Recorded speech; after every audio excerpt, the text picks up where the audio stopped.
Hello, Namaskar everyone. I hope you all are well at your home. Again, all of you are welcome to 12th Physics online class. So we start next topics of chapter 2, electric potential and capacitance.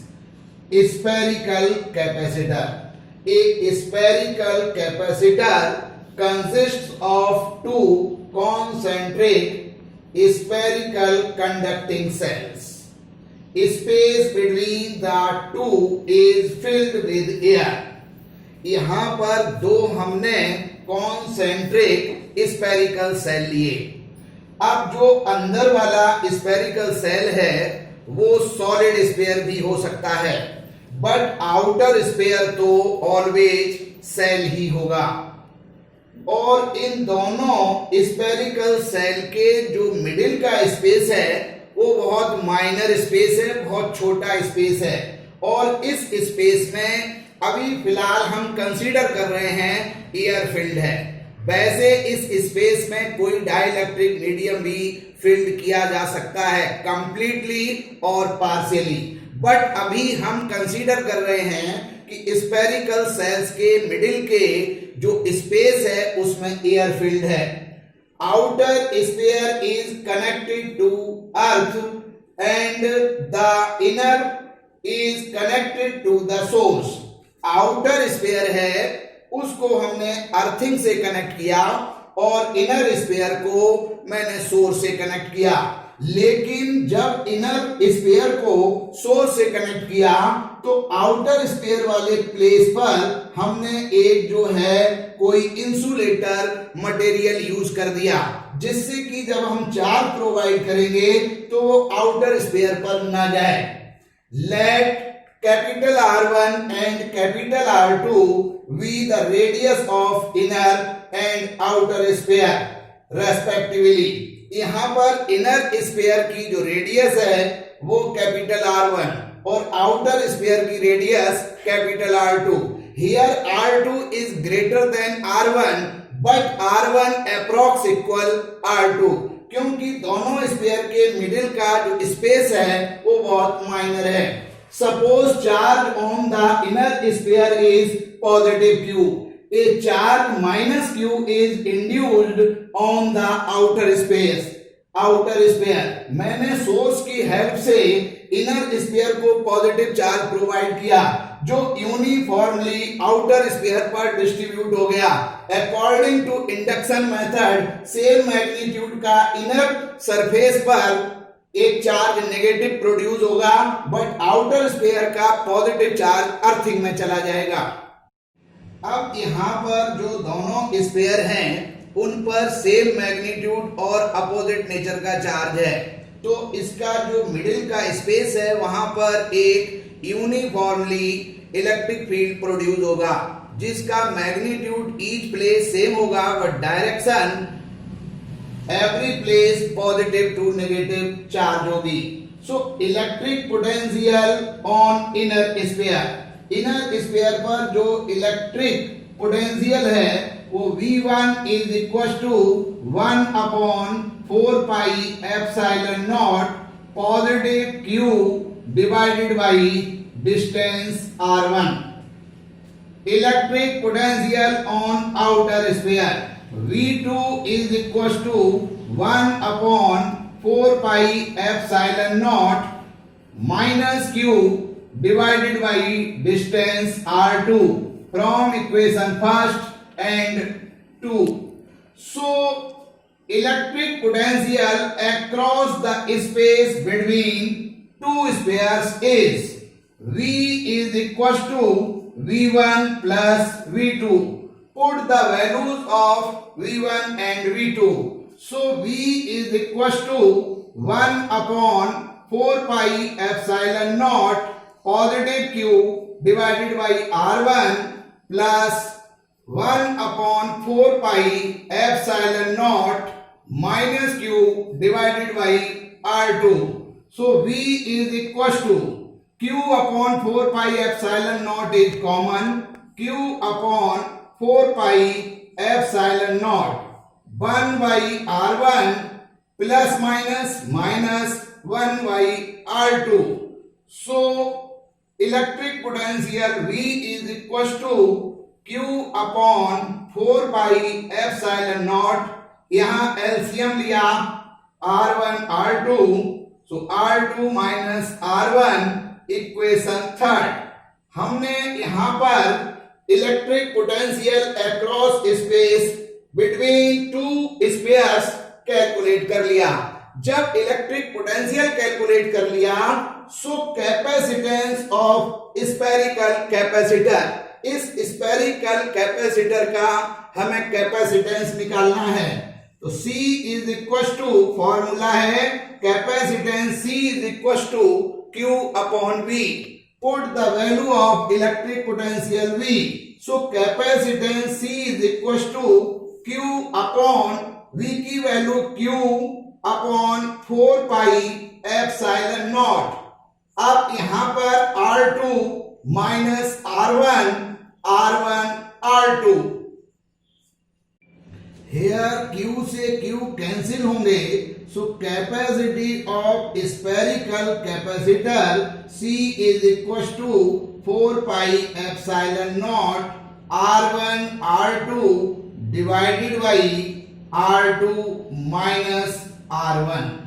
ये हमारी spherical capacitor की capacity का formula है उस condition में जब दोनों sphere के मिडिल के स्पेस में एयर मीडियम फिल्ड है. Thus capacitance of spherical capacitor depends on radius of sphere. यहाँ पर 4 पाई एप्सिलॉन नॉट कांस्टेंट है, तो स्फेरिकल कैपेसिटर की जो कैपेसिटेंस है वो उन दोनों हॉलो स्फेरिकल सेल की रेडियस पर डिपेंड होगी. Capacitance will be more if difference in their radius is less. अगर दोनों स्फीयर की रेडियस में जो डिफरेंस है वो जितना छोटा होगा, कैपेसिटेंस ऑफ स्फेरिकल कैपेसिटर उतना ही ग्रेटर होगा. If space between two sphere is filled any dielectric medium. अब दोनों स्फीयर के मिडिल के स्पेस में हम कोई भी डाइलेक्ट्रिक मीडियम फिल्ड करते हैं, then capacitance of spherical capacitor is, तो हमने सिंबल लिया Cm, M for other medium, is equal to 4 pi epsilon आएगा यहाँ पर. एनी डाइलेक्ट्रिक मीडियम के लिए जो परमिटिविटी है वो epsilon R1 R2 divided by R2 minus R1. Epsilon is equal to epsilon naught into epsilon r. So Cm is equal to 4 pi epsilon naught epsilon r R1 R2 divided by R2 minus R1. अब यहाँ पर जो ये bracket में हमने value लिखी वो capacity of spherical capacitor when filled between two sphere is here. So Cm is equal to C into epsilon r.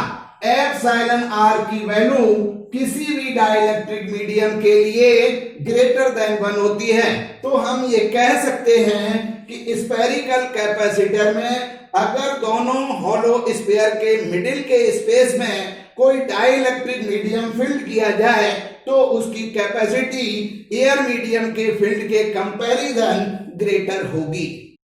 Cylindrical capacitor. A cylindrical capacitor consists of two coaxial cylindrical conductors. Space between the two is filled with air. Cylindrical capacitor में दो hollow cylinder लिए, लेकिन inner side जो cylinder है वो hollow और solid हो सकता है, और इन दोनों सिलेंडर के मिडिल का जो स्पेस है उसमें एयर मीडियम फिल्ड है. वैसे उसमें कोई अदर डाइलेक्ट्रिक मीडियम भी फिल्ड हो सकता है.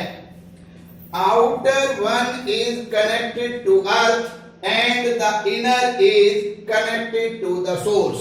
Outer जो सिलेंडर है उसे अर्थिंग से कनेक्ट किया और इनर सिलेंडर को एक सोर्स से कनेक्ट किया। लेकिन जब सोर्स से कनेक्ट किया तो यहां पर आउटर सिलेंडर वाले पॉइंट पर एक इंसुलेटर मटेरियल का यूज करेंगे, जिससे कि हम जब चार्ज प्रोवाइड करेंगे वो आउटर सिलेंडर पर ना आए। Suppose R1 and R2 are the radius of inner and outer cylinder respectively। R1 जो है वो इनर सिलेंडर की रेडियस है और R2 आउटर सिलेंडर की रेडियस है। According to diagram R2 is greater than R1 but R2 approx equal R1, क्योंकि दोनों सिलेंडर के मिडिल का जो स्पेस है वो बहुत माइनर है। A charge positive Q is given to the inner cylindrical conductor।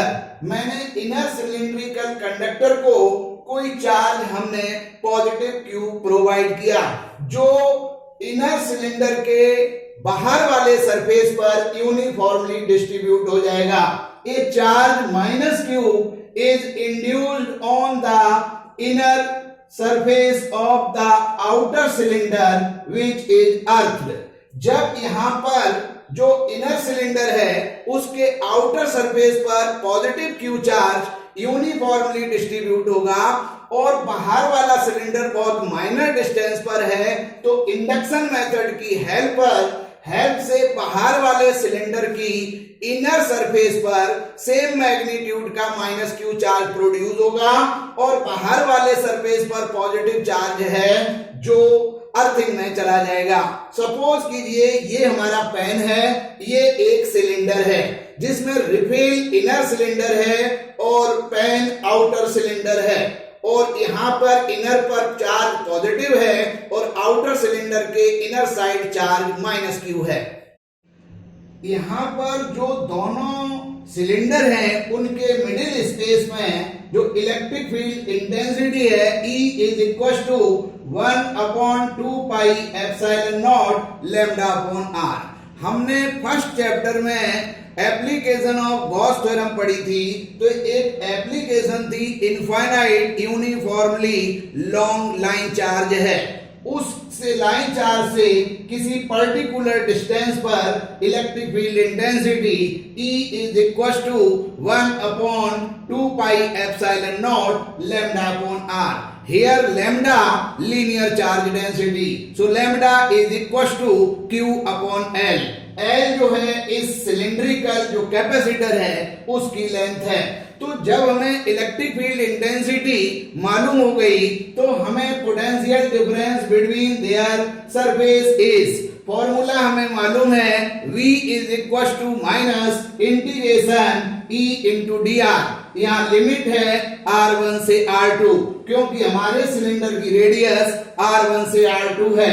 Put the value of E, so potential difference V is equal to minus integration limit R1 to R2, E की value put की 1/2 pi epsilon naught lambda upon R।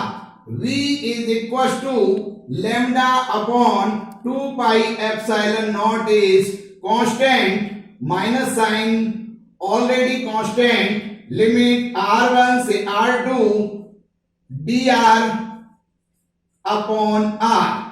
तो integration जब हम करेंगे तो V is equal to minus lambda upon 2 pi epsilon naught. Integration जो है वो dr अपॉन R यानी log ER, तो log ER limit R1 to R2। So potential difference V is equal to minus lambda upon 2 pi epsilon naught. हमने यहां पर limit put की तो log E R1 minus log E R2, minus sign हटाएंगे तो V is equal to lambda upon 2 pi epsilon naught. तो यहां पर ये log E R1 नेगेटिव होगा, log E R2 पॉजिटिव होगा, so log E R2 minus log E R1। So potential difference V is equals to lambda upon 2 pi epsilon naught. जब log में minus होता है तो log E R2 upon R1. ये potential difference between there surfaces find out हो गया. Here lambda is linear charge density. So lambda is equals to Q upon small l. जो charge amount हमने इस सिलेंडर को प्रोवाइड किया उसका magnitude Q है और ये सिलेंडर की लेंथ L है. Put the value of lambda. So potential difference V is equals to Q upon 2 pi epsilon naught L log E R2 upon R1. अब जब हमें पोटेंशियल डिफरेंस फाइंड आउट हो गया, then capacitance of cylindrical capacitor is, तो formula है C is equal to Q upon V. Put the value of potential difference. So capacitance of cylindrical capacitor C is equal to Q upon Q 2 pi epsilon naught L log E R2 upon R1. यहां Q से Q cancel होगा, so capacity C is equal to 2 pi epsilon naught L divided by log E R2 upon R1. ये हमारे cylindrical capacitor की capacitance का formula है. हम यहाँ पर Q का जो मैग्नीट्यूड है वो सिंबल कैपिटल U यूज करेंगे. अब इस फॉर्मूले से हमें ये समझ आ रहा है कि capacitance of cylindrical capacitor is directly proportional to the length. यानी अगर हम सिलेंडर की लेंथ को इंक्रीज करेंगे तो कैपेसिटेंस इंक्रीज होगा, and inversely proportional to the log of the ratio of their radius. यानी इनवर्सली प्रोपोर्शनल है log of the ratio of their radius. तो ये हमारा सिलिंड्रिकल कैपेसिटर की कैपेसिटेंस फाइंड आउट हुई. उस कंडीशन में जब हमने दोनों सिलेंडर के मिडिल के स्पेस में एयर मीडियम फील्ड किया. अब अगर हम इन दोनों सिलेंडर के मिडिल स्पेस में कोई अदर मीडियम अगर हम ले लें, कोई डाइलेक्ट्रिक मीडियम ले लें, if field any dielectric medium space between two is, तो जब हम इन दोनों सिलेंडर के मिडिल स्पेस में कोई डाइलेक्ट्रिक मीडियम लेंगे उस समय capacitance Cm is equal to 2 pi epsilon L divided by log E R2 upon R1. Here epsilon is capacitance of dielectric medium. So epsilon is equal to epsilon naught into epsilon R. Then capacity of cylindrical capacitor Cm is equal to 2 pi epsilon naught epsilon R into L divided by log base E R2 upon R1. यहां पर ये जो value है वो capacitance of cylindrical capacitance है जब दोनों cylinder के मिडिल के स्पेस में एयर फील्ड है. So Cm is equal to C into epsilon R. किसी भी डाइलेक्ट्रिक मीडियम के लिए एप्सिलॉन R जो रिलेटिव परमिटिविटी है उसकी वैल्यू ग्रेटर देन 1 होती है. तो हम ये बात कह सकते हैं कि सिलिंड्रिकल कैपेसिटर में जो दोनों सिलेंडर के मिडिल का स्पेस है उसमें अगर कोई अदर डाइलेक्ट्रिक मीडियम फील्ड कर दें तो उसकी कैपेसिटी इंक्रीज हो जाती है comparison to air medium filled करने से. Question, find the capacitance of earth. हमारी जो अर्थ है वो एक कंडक्टर की तरह काम करती है और उसकी जो शेप है वो एक जो है स्फीयर है. तो हमें उस अर्थ की कैपेसिटी फाइंड आउट करनी है. तो capacity of earth C is equal to 4 pi epsilon naught into R। तो ये फॉर्मूला हमें मालूम है कि स्फेरिकल जो कंडक्टर है उसकी capacity C is equal to 4 pi epsilon naught R। R जो है वो रेडियस ऑफ अर्थ है, तो रेडियस ऑफ अर्थ हमें मालूम है 6400 किलोमीटर। इसे मीटर में कन्वर्ट करेंगे तो 64 इंटू 10 की power 5 metre. C is equal to यानी capacitance of earth CE is equal to 1/4 pi epsilon naught की वैल्यू 9 इंटू 10 की पावर 9 न्यूटन मीटर स्क्वायर पर कूलम स्क्वायर। तो 4 पाई एप्सिलॉन नॉट की वैल्यू 1/9 इंटू 10 की पावर 9। अब यहां पर रेडियस ऑफ अर्थ पुट की 64 इंटू 10 की power 5 metre. So capacitance of earth 64 divided by 9 into 10 की power -4, 5 minus 9 minus 4। So CE is equal to यहां 9 से डिवाइड कर देंगे, 9 7 जा 63.1, 9 1 जा 1, 9 1 इंटू 10 की पावर -4 फैरेड। और CE is equal to 0.711 into 10 की पावर -3 फैरेड।